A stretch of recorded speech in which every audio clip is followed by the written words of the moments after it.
Hey guys, in this video I'm going to show you how to feather edges in Affinity Designer. Now the first thing I want you to do is open up your image that you want to feather edges for. And then I want you to come here and click on Pixel Studio here at the top, and then here from the left hand panel I want you to click on this icon. This is the rectangular marquee tool, and I want you to go ahead and do a selection. So I'll go ahead and drag across this image. And as you can see, this image is now selected.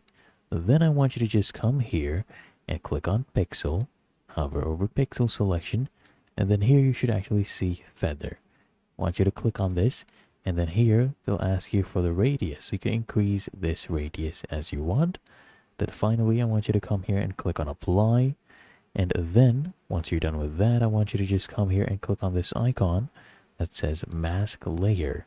Click on that, and as you can see, the edges have now been feathered. And that is how to feather edges in Affinity Designer.